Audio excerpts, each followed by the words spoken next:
इकाई 4 केदारनाथ अग्रवाल। प्रस्तावना। इससे पूर्व इकाई में आप प्रगतिवाद के बारे में पढ़ चुके हैं। इस इकाई में आप प्रगतिशील कवि केदारनाथ अग्रवाल के बारे में पढ़ेंगे। सबसे पहले हम केदारनाथ जी का जीवन परिचय और उनके कृतित्व की जानकारी हासिल करेंगे। केदार जी का जीवन एक मध्य वर्गीय जीवन रहा है। पेशे से वे वकील रहे हैं, किंतु किसानों मजदूरों से उनका संबंध बहुत करीबी रहा है। उनका सारा कृतित्व व्यापक अर्थों में आम आदमी के सुख दुख, उसकी तकलीफ़ों, शोषण और शोषण को दूर करने की चिंताओं से सरोकार रखता है। केदारनाथ अग्रवाल लगभग 50 वर्षों से साहित्य सर्जना में रत हैं।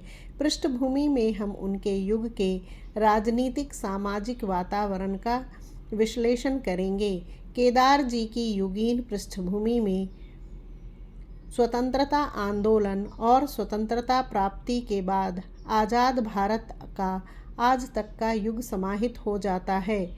केदार जी प्रगतिशील कवि हैं। उन्होंने जीवन को मार्क्सवादी चिंतन द्वारा प्राप्त वैज्ञानिक प्रगतिशील दृष्टि से अपने विवेक द्वारा विश्लेषित विवेचित करते हुए देखा और कलमबद्ध किया है। इसीलिए जहाँ वे अपने राजनीतिक कविताओं में इस देश की राजनीति के अंतर विरोधों पर तीखी टिप्पणियाँ करते हैं, वहीं शोषित मनुष्य के जीवन के अंतर विरोध, संघर्ष और उसकी अदम्य शक्ति को भी नज़रअंदाज नहीं करते।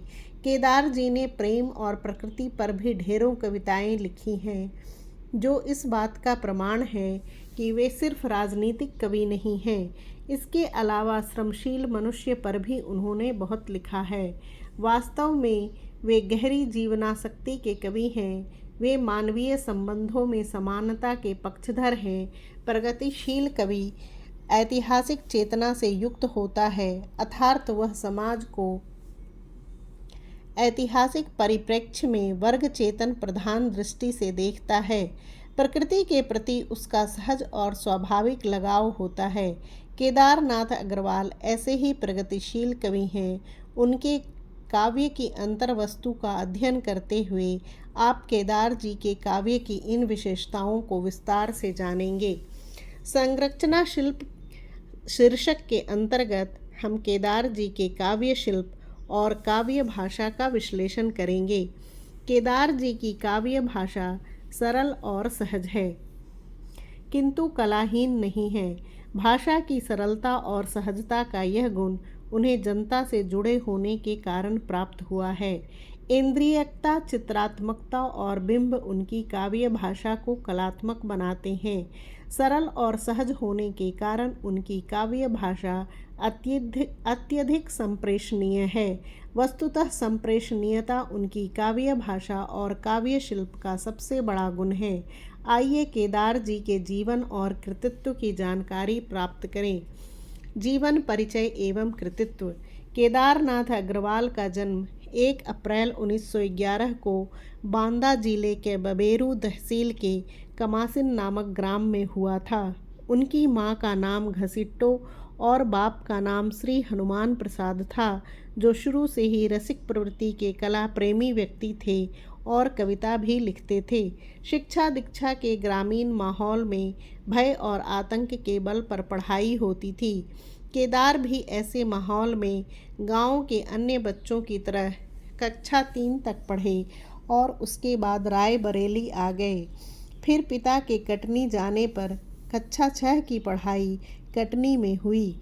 कटनी में 1 साल रहने के बाद ये पिताजी के साथ जबलपुर चले गए और सन 1927 में इलाहाबाद, यहीं रहकर उन्होंने बीए किया और कानून पढ़ने कानपुर चले गए।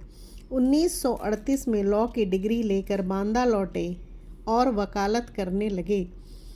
केदार जी का विवाह बहुत छोटी उम्र में ही हो गया था, जब वे 7वीं में ही थे। इंटर में उन्हें एक कन्या प्राप्त हो चुकी थी। केदार जी के घर का माहौल आमतौर पर धार्मिक था। घर के लोग हिंदू रीति, धार्मिक परंपराओं, रूढ़ियों और टोने टोटकों का भरपूर पालन करते थे। होली, दशहरा, दिवाली, ईद, मुहर्रम पूरे गांव में मनाए जाते थे। हिंदू मुसलमान दोनों एक दूसरे के त्योहारों में बराबर शरीक होते थे। गांव में सांस्कृतिक माहौल साथ साथ प्राकृतिक वातावरण भी था। ढाक का जंगल पास ही था। केदार अक्सर जंगल में निकल जाते और हिरणों का चौकड़ी भरना देखते या रात में सियारों की हुआ हुआ सुनते। स्कूल के अखाड़े में कसरत और कुश्ती में भी वे भाग लेते। केदार के मन पर भेदभाव के संस्कार बचपन से ही न थे। गांव में अधिकांश लोग गरीब थे। उच्च या मध्यम वर्ग के लोग बहुत कम थे। केदार जी गरीब बच्चों के साथ खेलते, उनके घर आते जाते। इस तरह एक एक घर की गरीबी से बहुत अंतरंग रूप से परिचित होते रहे।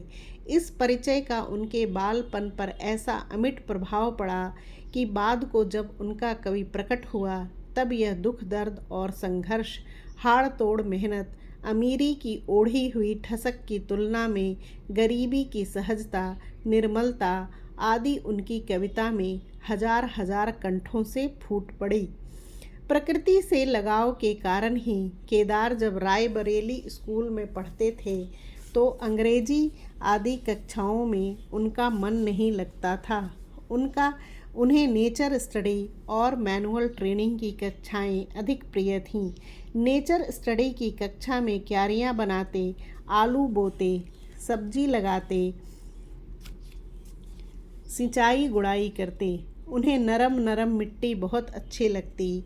कॉपी पर पत्तियों को चिपकाना इस कोर्स का हिस्सा था जिसने वनस्पतियों से केदार का घनिष्ठ परिचय कराया। केदार के पिता स्वयं कवि थे, किंतु केदार को साहित्यिक माहौल जबलपुर और इलाहाबाद में मिला। छुटपन से ही कविता लिखने में ये रुचि लेने लगे थे। जबलपुर में रहते हुए इनके पिता वैद्यकी भी करते थे और रुचि के अनुसार काव्य चर्चा और काव्य रचना में भी समय देते थे। जबलपुर में उन दिनों अच्छा साहित्यिक माहौल था। विभिन्न साहित्यकार इनके पिता के घर पर जमा होते, साहित्य चर्चा होती, समस्या पूर्ति होती। यहीं पर केदार जी ने निराला विरोध का स्वर सुना। निराला द्वारा संपादित मतवाला पढ़ा और देखा। इसके बाद सन 1927 में केदार 8वीं पास करने के बाद अपने पिताजी के साथ इलाहाबाद आए। यहाँ उनके पिता के मित्र रसाल जी थे, जिन्होंने रसिक मंडली स्थापित की हुई थी। इसमें कवित्त, सवैया और समस्या पूर्ति वाले ब्रजभाषा के कवि आते थे। केदार जी इन गोष्ठियों के असर से ब्रजभाषा की ओर झुके।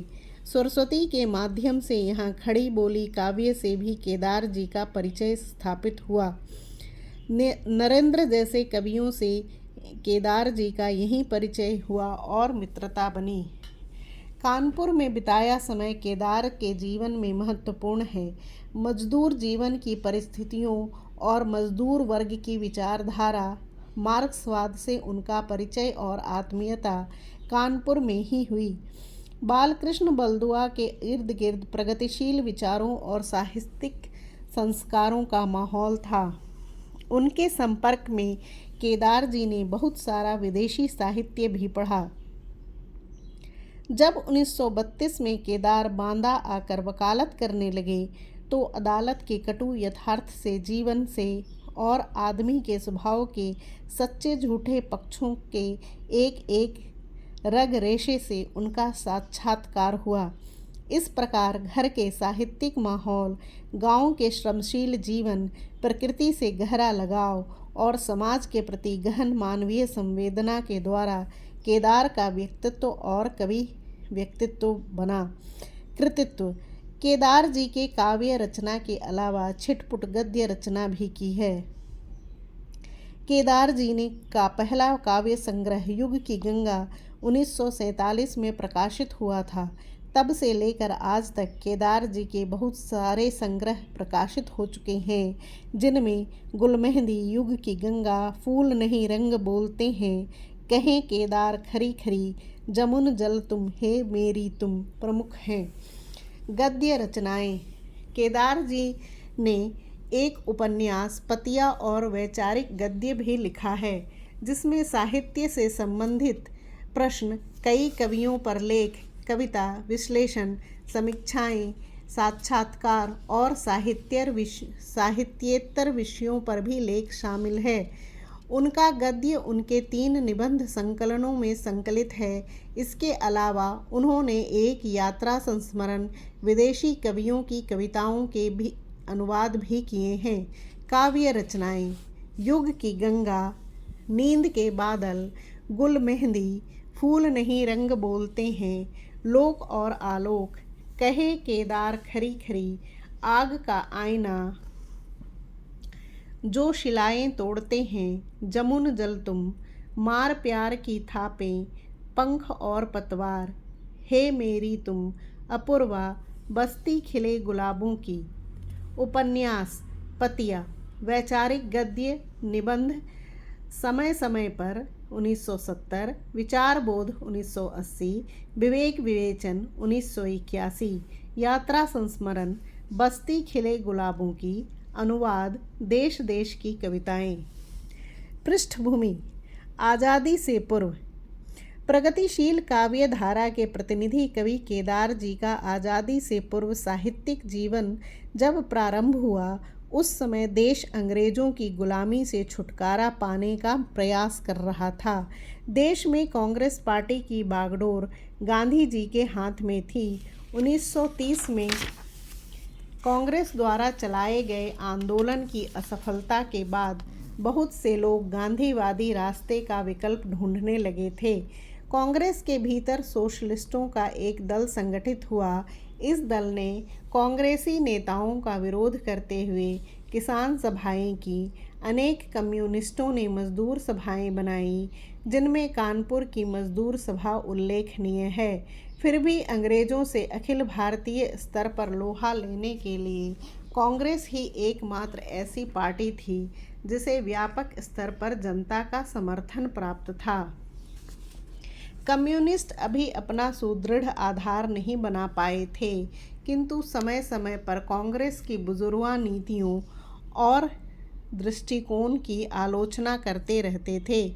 वाम पक्ष के अधिकांश नेताओं का यह मानना था कि किसानों को संगठित किए बिना, उनका सामंत विरोधी संघर्ष चलाए बिना स्वाधीनता आंदोलन में सफलता नहीं मिल सकती।